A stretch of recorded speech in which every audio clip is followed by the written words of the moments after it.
It's Only Sport with Martin Devlin on the platform. Brought to you by One New Zealand. Let's get connected. It's time. JK's World of Golf bring us Brendan Telfer every single Wednesday. JK's out at the airport there. Have you gone and hit that driving range? Well, when's the last time you did, Brendan? Well, I haven't hit a golf ball for 6 weeks because of my shoulder. I fell off my bike and I've damaged my bursa, I think it's called, somewhere near the top of your shoulder. And so I can't swim or swing a golf club. How did you fall off a bike? Did you do the Joe Biden? Did you just fall off? Well, I did actually. It's a regular trip I take through the Henderson Valley, which is a cycle path, and right up at the top of it, you come to a footpath on the main road. I can't think what the road is. So it's a very tight hairpin turn, I suppose. And my son, before he went overseas a few months ago, was staying with us for a couple of weeks, and he'd elevated the seat on my bike. And I foolishly had never quite lowered it back because he's 6'3", but taller than me, and so my feet never quite touched the ground, and so I felt the bike became static. The bike became static, and then I felt it falling, and I thought, oh F, my feet aren't going to touch the ground before the bike hits the ground, and so I landed on my shoulder. But God, mate. I didn't think there was much of it. I got up my bike and bike home again. But the next morning, after a night in bed, wow. So I got some physio, bits and pieces. I'm getting acupuncture now. But, when you get to my age, Martin, you get a few bumps and bruises. They take a lot longer to go away than they do for someone as young and as youthful as you. Okay, all right. You've just put me off bike riding, mate. Let's talk about Glasgow, Commonwealth Games. Brendan, I like the fact that they've decided to take it. They reckon that they're not going to lose any money by it. Here's an idea. Really? Yeah, well, they say they're not going to. Well, I mean, who's telling you they're not going to lose any money? Well, I've been listening to the mayor of Glasgow or the city council, whoever it was, saying it. Look, I think that the world has outgrown this particular thing. But if somebody's prepared to do it and they are prepared to pay for it, why don't they just leave it in the same place every 4 years? Leave it in the UK, mate. Don't build any infrastructure and just use it as a warm-up tournament to the Olympics and these other things. Is there a place for it under those circumstances? Possibly. I mean, there's a lot of ifs and buts there. But this same thing came up, if you remember, for Birmingham at the last Commonwealth Games, because South Africa, Durban, were awarded those games. And then, I think about a year out, they realised, wow, they were just way short of the kind of income they needed alongside the expense that it was costing to put those games on. So they bailed out. And Boris Johnson was the Prime Minister of the UK at the time. And so there were these noises coming from Birmingham who seemed interested. And so Johnson, I think, gave them £1.7 billion from memory.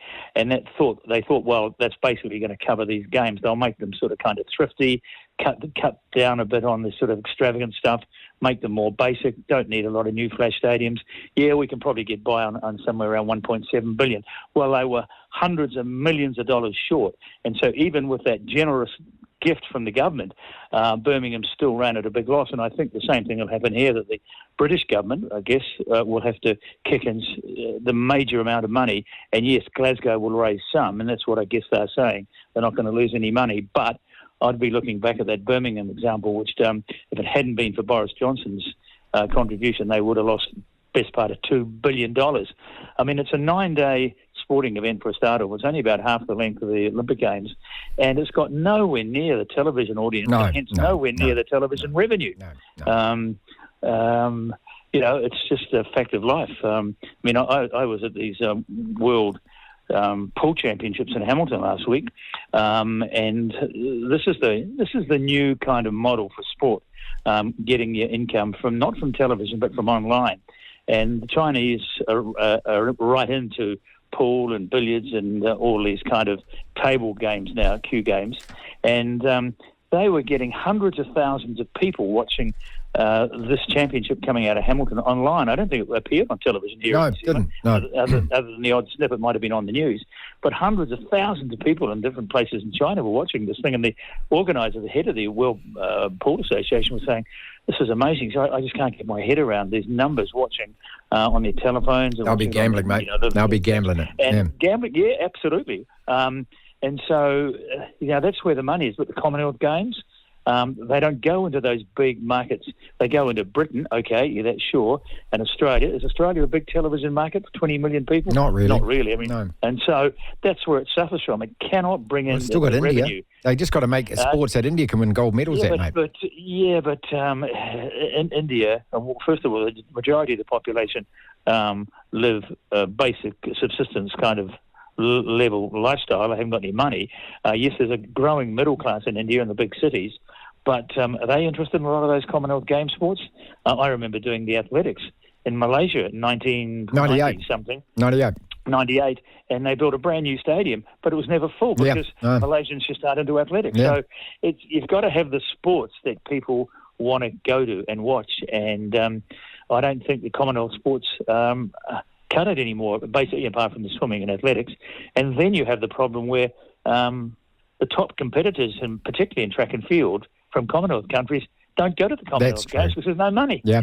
So all of that. There's all of these roadblocks. All of these roadblocks they've got to negotiate. So I fear for the future of them.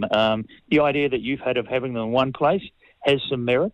If it keeps the cost down, which it probably would if you're using the same stadium each 4 years, you'd have to do them up a bit, I suppose, with a bit of maintenance. But I just fear that their best days are well and truly behind them. But, hope they can prove me wrong.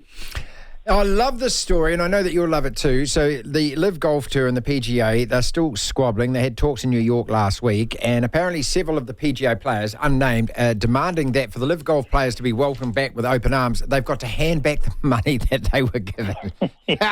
Isn't this great, mate? Yeah. This is brilliant. That's the fairness of sport at work, isn't it? Everything's supposed to be fair in sport.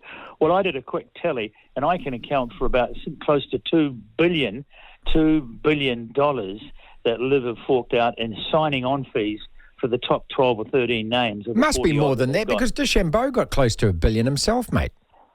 He got about 800 million or something, didn't he? 850? You mean the Spaniard got 900. Well, he got 450,000 million. He got 450 million pound. But yeah, there was 3 or 4 who that was by far the biggest. The majority of them were figures of around about 100 million or less. Only that. You know, the Sergio Garcia. Remember, these are just signing on fees. Yeah. Sergio Garcia, I remember, got 50 million US. Someone else around his mark got 50. They're in the top 20 in the world rankings. But, there's 1 or 2 that went right up the top. DeChambeau and Patrick Reed and, a couple of others were getting... DJ, he would have got a bit, wouldn't he? Yeah, DJ, I think he got about 200 million, I think, and then 450 million as well. But, $2 billion, it's a lot of money for 10 or 12 golfers. And so the idea that that they're going to give that... Someone suggested they give it to charity, But no. I mean, there's just so many roadblocks on this thing that they solve one problem and then they run into another. And they're trying to. I suppose you've got to give both LIV Golf and the PGA Tour of America and the DP World Tour, I suppose, some credit. They're trying to cut a deal to bring everyone back together. But I don't think it's going to happen. I think we will just see this evolution of these 2 competing tours. And that's not the end of the world. It's not going to be the end of golf as we know it either. And there's a certain amount of flexibility and common sense kicking in. And for the mutual benefits of both parties. The 4 major championships want the DeChambeau, all these guys. Yes. And so they're not too fussed about, whether they like whether the LIV Golf likes the PGA Tour or PGA Tour likes LIV Golf. They don't care. There's 4 individual companies running 4 major championships. They want the best players in the world. And they say, we don't care which tour you're playing on. You could be playing on the Indian Internal Tour or the New Zealand Provincial Tour. We don't care. If you're good enough to qualify for a major, you can play in it. And so the majors will always have that, that power.